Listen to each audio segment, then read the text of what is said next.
E aí, pessoal, tudo bem? Bem-vindo aqui ao canal Falando NASCAR. Nesse vídeo aí vamos falar do que foi o All-Star Racing, na verdade, o que foi o All-Star Kyle Larson Racing, porque foi a corrida do Kyle Larson. Sinceramente, o cara literalmente dominou desde as Trucks até a Cup esse fim de semana. Não sei o que houve, esse cara pegou a manha da pista ou se o carro dele estava envenenado, o que foi. O que a gente pode fazer com essa... O que eu poderia falar dessa corrida de North Wilkesboro foi: existe uma corrida até as 100 voltas, existe outra corrida depois das 100 voltas. Nós tivemos ali a graça da corrida da Cup foi a partir do momento que o 47 do Stenhouse deu aquela rodada e chamou a bandeira amarela, e a maior parte dos pilotos que estavam no fundo trocaram o pneu e ajustaram o carro. Kyle Larson simplesmente era como se ele tivesse jogado o carro dentro do box e pegou um carro novo, completamente novo, porque o cara saiu assim com outra pegada. Ele pegou a manha da pista, a gente via que o traçado dele era diferente, ele passava por cima da calçada branca, ele fechava as curvas e realmente o cara escalou o pelotão até chegar ao primeiro lugar e meteu quase 10 segundos ali no Soares, ou Hamilton, que já estava em segundo, não lembro quem era. É uma pena para o Soares, que começou a corrida na frente, é uma pena aí que outros pilotos, literalmente ninguém teve chance, a não ser que o Larson batesse sozinho.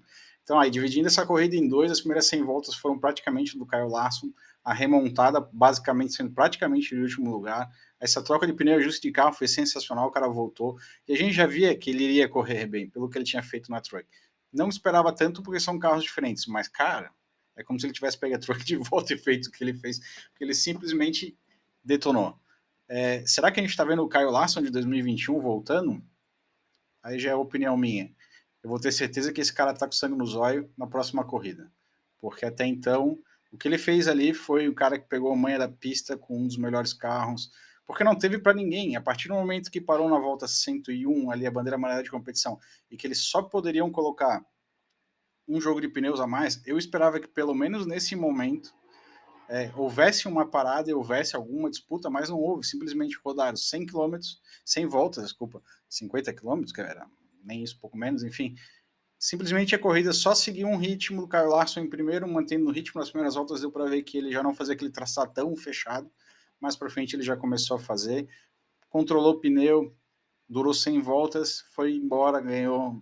Sinceramente, se eu, na minha análise, foi uma corrida meio sem graça a partir da segunda metade das últimas 100 voltas, porque simplesmente o cara que estava em primeiro dominou, não houve disputa por trás, houve ali um ajuste de posição, quem ficou em segundo foi o Bubba Wallace, terceiro ficou o Reddick, simplesmente se manteve, a corrida se desenvolveu até o final. Acho que para quem estava assistindo faltou alguma coisa, a ideia, eu entendo a ideia da NASCAR de que no segundo segmento, ali as últimas 100 voltas, você só pudesse trocar de pneu uma vez, é uma estratégia bacana, porém não funcionou porque ninguém parou.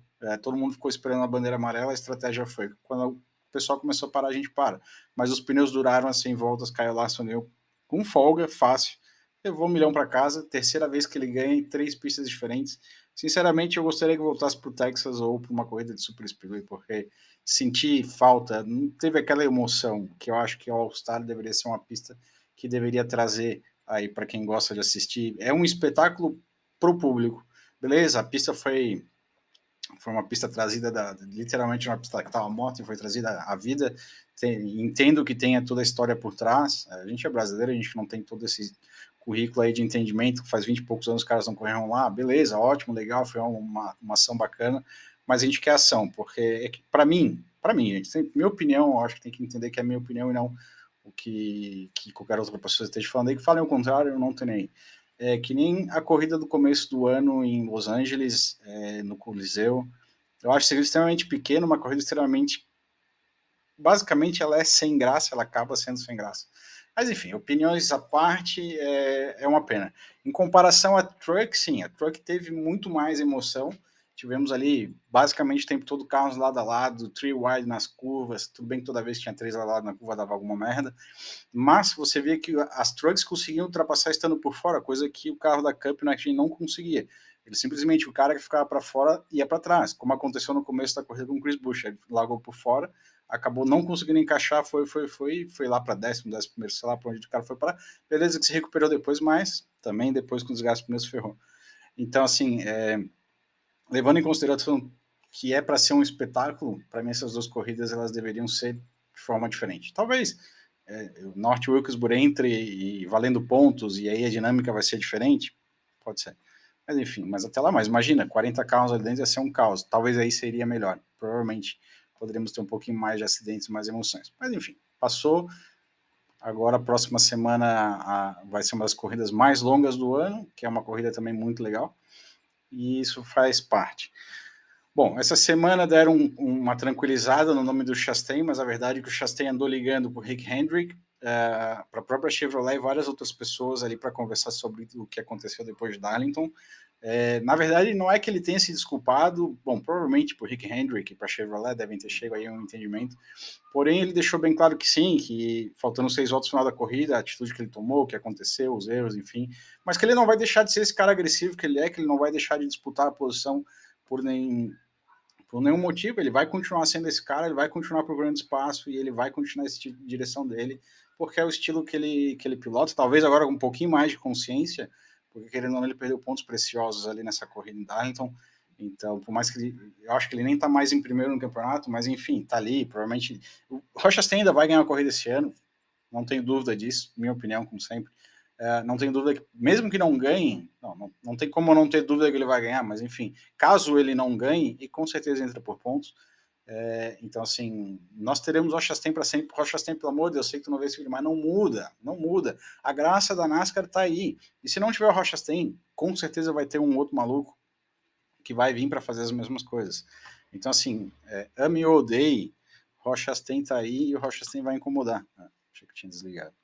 Então, assim, honestamente, o jeito dele dirigir, Trackhouse suporta, dá o suporte para ele que ele precisa. Obviamente, eles não devem gostar da quantidade de carros que ele está destruindo, mas faz parte, eles estão na frente, está na mídia, e, cara, ele vai disputar cada espaço que tiver que disputar e bola para frente. Outra coisa que não se falou mais, mas ficou bastante evidente no fim de semana, é Stuart Haas. Pelo amor de Deus, cara, se os caras não colocarem um piloto decente no lugar do Kevin Harvick ano que vem, eles vão ter muitos problemas, porque se falou muito em colocar o Josh Berry no lugar dele, mas simplesmente faz umas 2 semanas se esfriou esse tema. O site Sports Nauts falava muito sobre isso, passou muito tempo falando sobre a Stuart Haas e pilotos que poderiam substituir e tudo mais, só que cada vez mais a gente está vendo que, cara, a Stuart Haas está muito mal, aparentemente a bolha da Ford está com déficit, mas ainda assim, se você pegar a posição dos pilotos nas corridas, quem está levando esse carro para frente ainda é o Harvey, então ele precisa de alguém para realmente liderar esse time, não vai ser o Briscoe.